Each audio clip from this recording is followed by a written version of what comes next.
Good morning, ladies and gentlemen. My name is Graham Hill, as just announced. Newly appointed to CEO of Silver Bear Resources, Toronto-listed exploration company hoping to move into production in the next 2 years with a wonderful silver resource in the far east of Russia. I'll tell you a little bit more about it. Firstly, I can just share some of Max's comments regarding the environment in Russia. Having lived through the Oxus gold expropriation myself, I know exactly what that feels like. And certainly the Russian environment, which I'm going to get to know now, is a much more comforting environment, much more closeting, much more secure environment than I experienced previously in Central Asia. Moving on into the project, we have a large, called high-grade Mangazersky project. I'll describe the location to you shortly. We have, it has been drilled over a number of years, and in the last couple of years we've isolated several high-grade zones near surface, which will have great open pit access. Total resources, you can see here, as defined now, 43,101, indicated 17.9 million ounces at 518 grams a tonne, and inferred 42 million ounces, 44 million ounces at 280 grams a tonne. Total resource of 62 million ounces sitting there in the ground at the moment, readily accessible. Great. We completed a PEA earlier in 2014, project economics, based on a capital cost of $39 million to get it into production. Post-tax IRR, 63%. Very robust project. It is a small-scale project. It's not a big, million ton a year project. We're looking at 300 to 400 tons a day of ore going through the plant. But at these sort of grades, you can't really handle, much more metal than that. So a very good-looking, easy-to-execute project. Logistically challenging, yes, but nothing that hasn't been done in the past by predecessors in that sort of part of the world. The resource itself, you can see a location here, northeastern Russia, province of Yakutia, Republic of Sakha, as it's called now. The mine site is located approximately 400 kilometers north of Yakutsk itself. Access is limited to a road only 4 months of the year, which is an ice road down the rivers, but we have regular flights with a variety of aeroplanes into an airstrip on this location. We have helicopters available in the area as well. So the logistics is an issue, yes, but it's been managed very well so far, and because of the size of the operation, we see no problems at all managing it going forward. It is a polymetallic deposit, lead, zinc, and silver. The lead and zinc at the moment, we do not feel they're going to be commercially viable as concentrates, especially given our location and the difficulty in getting the concentrates out. But silver is the main resource, and that's exactly what we intend to exploit. We have received a 20-year mining license in August 2013, so we have ample opportunity to develop this project to its maximum potential and beyond. And I think there is significant potential not only in this existing project license area, but in the area surrounding as well. As I mentioned, low initial capital, $39 million. That was based on the PEA completed in March of this year. Geologically, you see on the right-hand side there, we have an area around us with various well-known, various explored and known deposits. To the left-hand side is a geological setting which doesn't come out so well there, but needless to say, there are lots of deposits around the area, some of them which are being further investigated at the moment. The one to the north of Mangazersky there is actually a government-owned resource which we are very interested in taking on ourselves in the not-too-distant future. Again, looking at our actual license area, we have this mineralized structural corridor, to refer to it. Included in there is the main Vertikalny deposit, and that is the first target which we look to exploit, as well as the Nizhny Endobol deposit, a little bit to the east of it. In Vertikalny itself, it's an outcropping deposit on top of a hill, 18 million ounces indicated, 30 million ounces inferred material. and the Nizhny Endobol, although the grades are slightly lower, we have another 13.5 million inferred ounces in there. That's through 43101 resources. To the north, you'll see there's an area called Mangazisky North. Whilst we don't have a 43101 resource allocated to this as yet, we should have by the second quarter of next year. But under the C2 Russian classification, there's 11 million ounces there, approximately sitting at 1,600 grams a ton.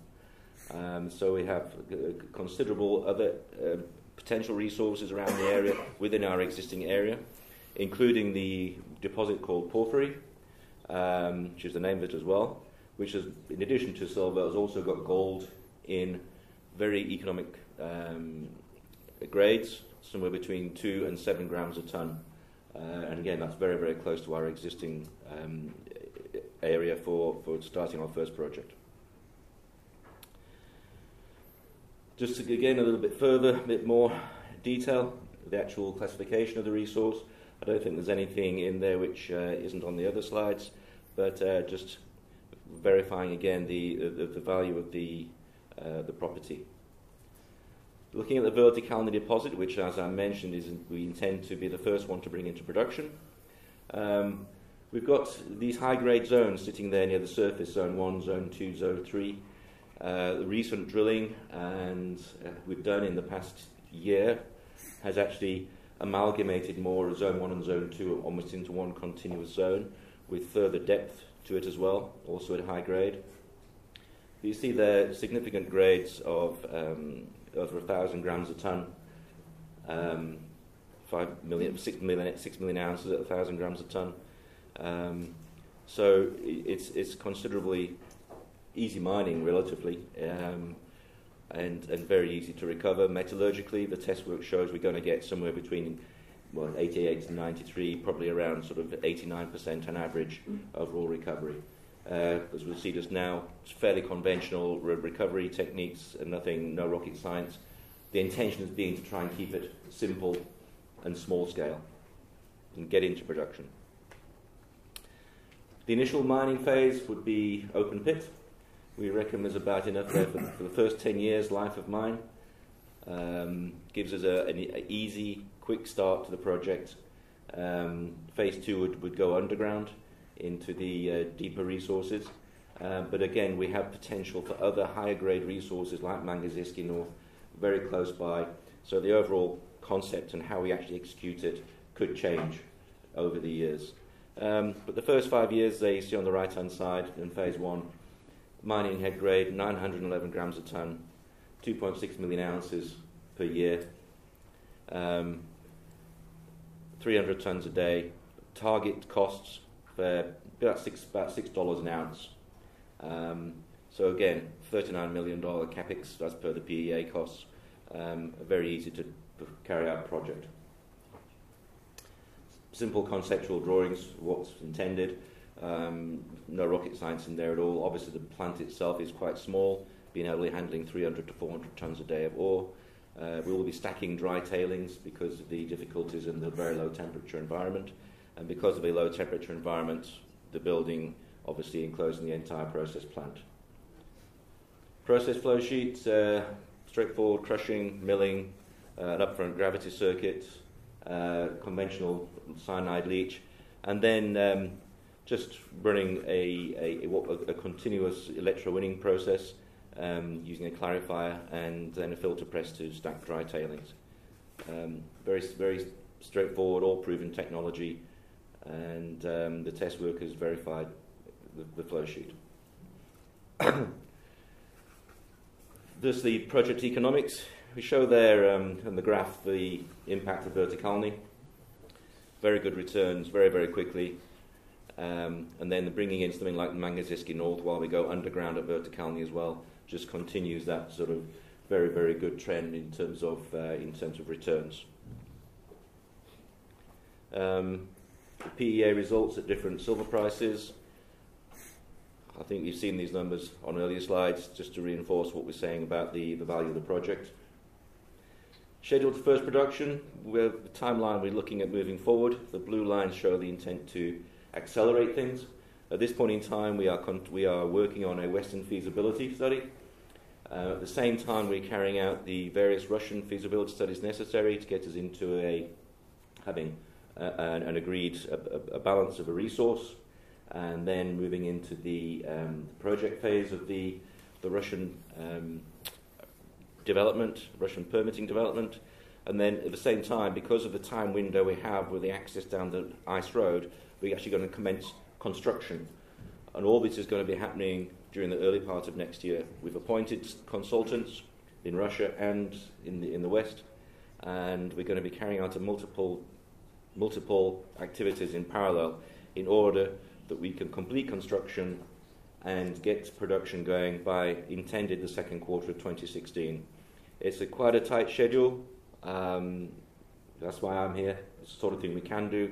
I'm very positive about the project. I'm very positive about what can be achieved on this job. Just the company itself, TSX listed, shareholder base there, two major shareholders, Inflection and Atera Capital, both Russian-supported funds. So we have a great deal of support within the country itself. Myself, I'll be relocating to Moscow as of beginning of next year, because that's the best place to actually operate this project from. Bearing in mind we have consultants in Russia, we have a project in Yakutsk. It's the best place to be. So really that's the project. That's what I've got a great deal of faith in, and we're looking for other people who will share in our faith in our project. Thank you very much.